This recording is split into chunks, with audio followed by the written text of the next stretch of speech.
Now, as promised, a special comment on the madness of the Tea Party and the elections of next Tuesday. It is as if a group of moderately talented performers has walked on stage at a comedy club on improv night. Each hears a shout from the audience consisting of a bizarre, but just barely plausible fear or hatred or neurosis or prejudice. And the entertainment of the evening is for each to take their thin, absurd premise and build upon it, a campaign for governor or congressman or senator. The problem is, of course, when it turns out that there is no audience shouting out gags, just a cabal of corporations and the U.S. Chamber of Commerce and political insider bloodsuckers like Karl Rove and Dick Armey and the Chicken Little chorus of Rush Limbaugh and Glenn Beck. And the instructions are not to improvise a comedy sketch, but to elect a group of unqualified, unstable individuals who will do what they are told in exchange for money and power and march this nation as far backward as they can get. Backward to Jim Crow, or backward to the breadlines of the 30s, or backward to hanging union organizers, or backward to the trusts and the robber barons. Result? The Tea Party. Vote backward. Vote Tea Party. And if you are somehow indifferent to what is planned for next Tuesday, it is nothing short of an attempted use of democracy to end this democracy, to buy America wholesale and pave over the freedoms and the care we take of one another, which have combined to keep us the envy of the world. You do not think your freedom is at stake next Tuesday? The Tea Party and Republican candidate for senator from Nevada, Sharon Angle, just decried divorce and Social Security as some of this nation's, quote, wicked ways. Mrs. Angle also compared rape to, quoting, lemon in a lemon situation in Lemonade. She would deny an abortion even to a teenage girl who had been raped by her own father. The Tea Party and Republican candidate to be the only congressman in Delaware, Glenn Urquhart, said there is no problem that abortion can't make worse. I know good friends who are the product of rape. Mr. Urquhart also says he does not believe the phrase separation of church and state was said by Thomas Jefferson. He thinks it was Hitler.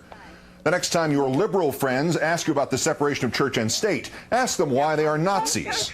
The Tea Party and Republican candidate in the Ohio 9th, Rich Ayotte, not only ran around in a Nazi uniform celebrating their military tactics, but implies he is a veteran, and as late as this March listed his occupation as soldier, even though the volunteer militia to which he belongs has never been called, will never be called to any active service in the 29 years in which he has belonged to it.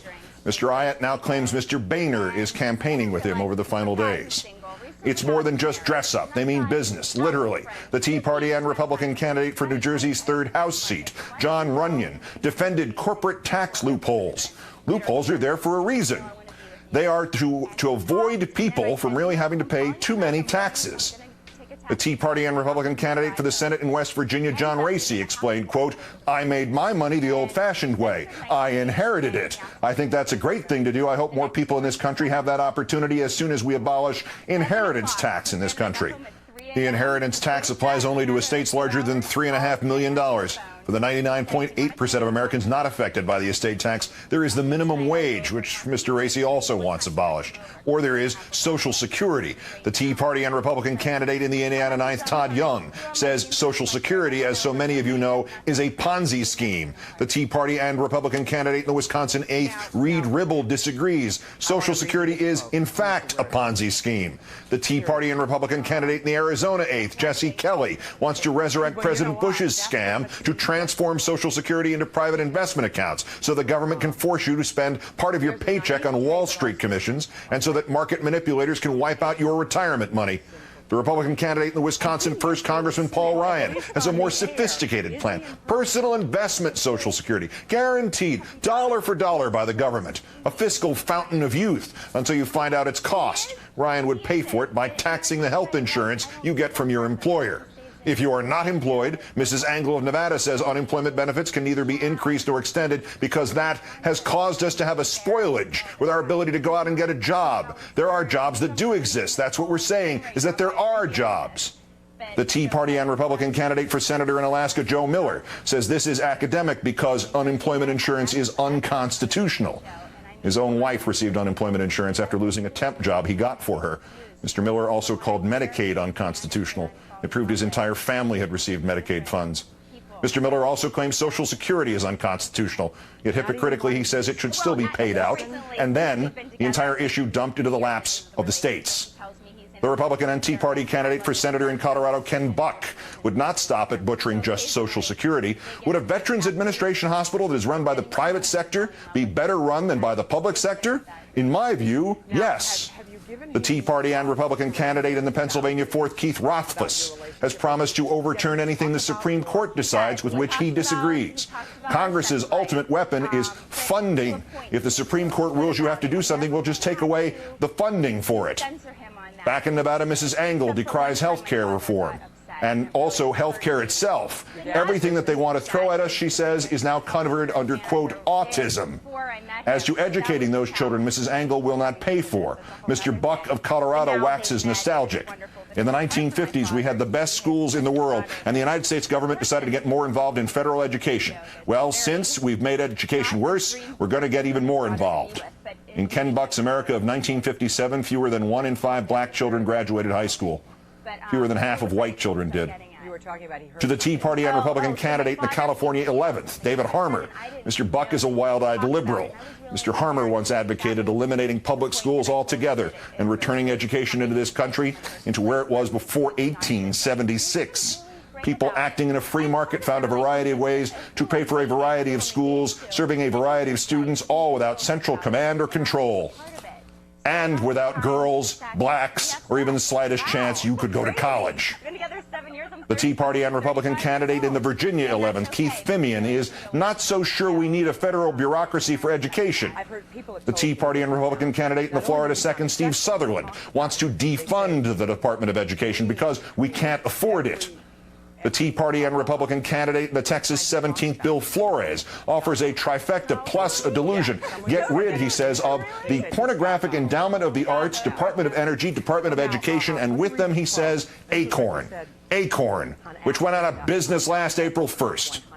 The Tea Party and Republican candidate in the Arizona 5th, David Schweikert, is passionately, he says, trying to eliminate the Department of Education because it's, quote, unconstitutional. And while one of the few threads uniting the ragamuffins who constitute the slate of Tea Party candidates is so-called strict interpretation of that Constitution, Mr. Miller of Alaska wants, in fact, to change the Constitution. He wants to repeal the 17th Amendment. The Tea Party and Republican candidate for Senate from Utah, Mike Lee, called that 17th Amendment a mistake. Last year, Mr. Buck of Colorado said the 17th Amendment took us down the wrong path.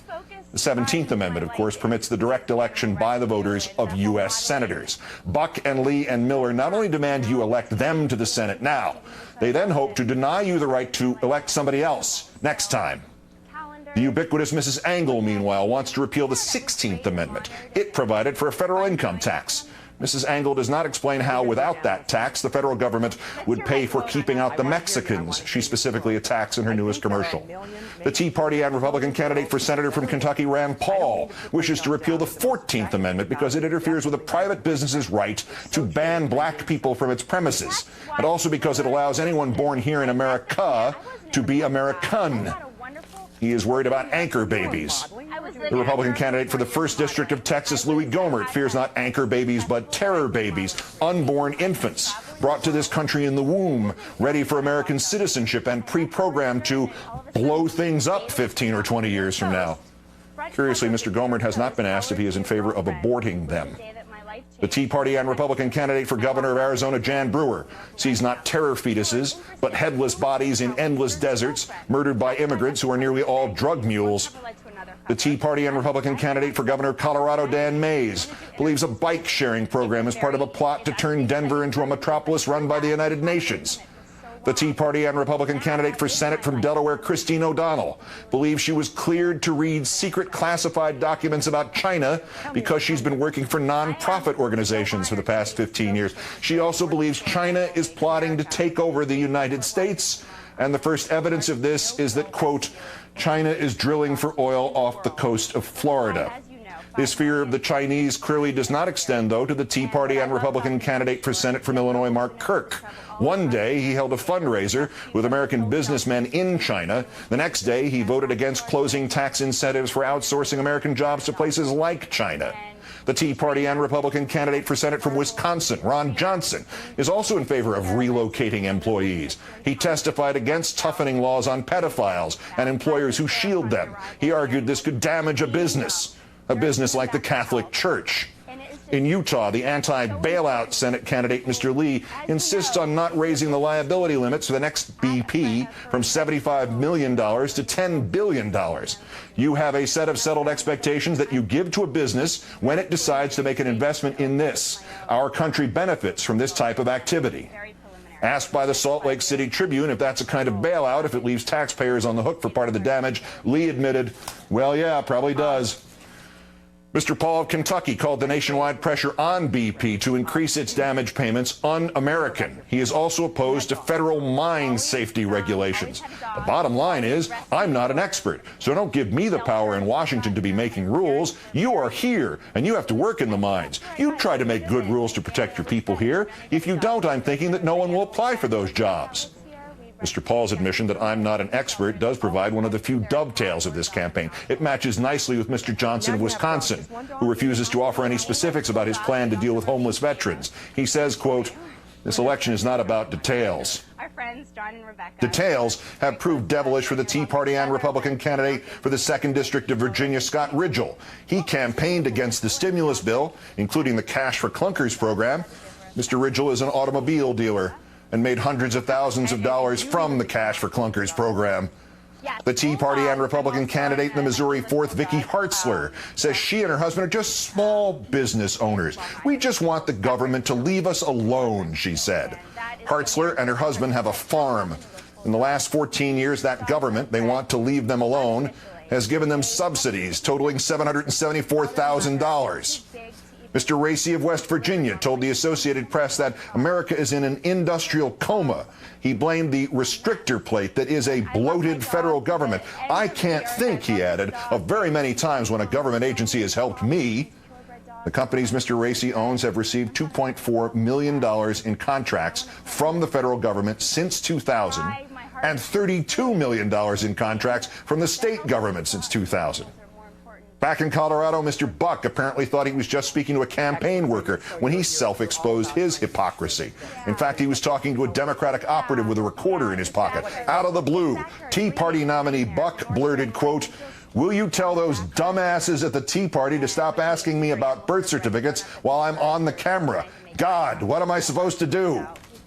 The contempt of Mr. Buck towards his own Tea Party extends in many cases to reporters and thus by proxy to actual citizens. For instance, the Tea Party and Republican candidate for governor of Maine, Paul LePage, threatened to punch a radio reporter. The Tea Party and Republican candidate for governor of New York, Carl Palladino, threatened to take out a reporter from the most conservative newspaper in any major American city. A spokesman told the reporter that he was now off the Palladino mailing list, which has in the past consisted of emails featuring racism, pornography, and bestiality. Mr. Miller's private security guards in Alaska detained and handcuffed one reporter and threatened to handcuff 2 more without any legal right to do so at an event at a public school. The security company was operating with an expired license. Its chief has links to extremist organizations, and the defense was that the guards didn't know the individual was a reporter, which implies it would have been just dandy to handcuff an ordinary citizen. Ms. O'Donnell threatened to sue a Delaware radio station if it did not destroy the videotape of her interview there.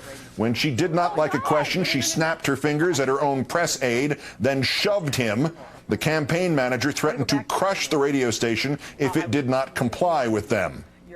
The Tea Party and Republican candidate for the Senate from Florida, Marco Rubio, dreams more of deportation than of crushing. He said in March, quote, there are millions of people in America that hate our country. So why can't we just do a trade? We'll send you Sean Penn, Janine Garofalo, and Keith Olbermann, and you can send us people that actually love this country. This, incidentally, carries with it a tinge of irony.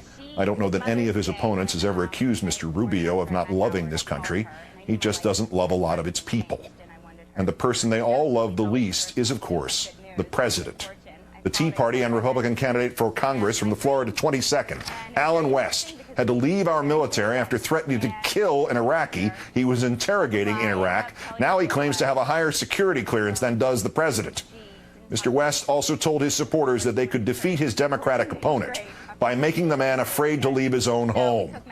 And the Tea Party and Republican candidate for the House from the Michigan 7th, the ex-Congressman Tim Walberg, wants to blackmail the president into showing his birth certificate to Rush Limbaugh. He figures he can extort this from President Obama by threatening to impeach him. You are willing to let these people run this country? This is the America you want? This is the America you are willing to permit? These are the kinds of cranks, menaces, mercenaries, and authoritarians you will turn this country over to? If you sit there next Tuesday and let this happen, whose fault will that be? Not really theirs. They are taught that freedom is to be seized and rationed. They can sleep at night having advanced themselves, and they're puppeteers, and to hell with everybody else. They see the greatness of America not in its people, but its corporations. They see the success of America not in hard work, but in business swindles. They see the worthiness of America not in its quality of life, but in its quality of investing. They see the future of America not in progress, but in revolution to establish a kind of theocracy for white males, with dissent caged and individuality suppressed. They see America not for what is nor what it can be. They see delusions, specters, fantasies. They see communists under every bed and a gun in every hand.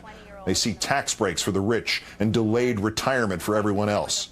They fight the redistribution of wealth, not because they oppose redistribution, but because their sole purpose is to protect wealth and keep it where they think it belongs, in the bank accounts of the wealthy. They want to make the world safe for Bernie Madoff. But you know better. If you sit there next Tuesday, if you sit there tomorrow and the rest of this week and you let this cataclysm unfold, you have enabled this. It is one thing to be attacked by those who would destroy America from without. It is a worse thing to be attacked by those who would destroy America from within. But it is the worst thing to sit back and let it happen, to not find the time and the means to convince just one other sane voter to put aside the disappointment of the last 2 years and look to the future and vote. Because the disappointment of the last 2 years, those will be the good old days in a Tea Party America.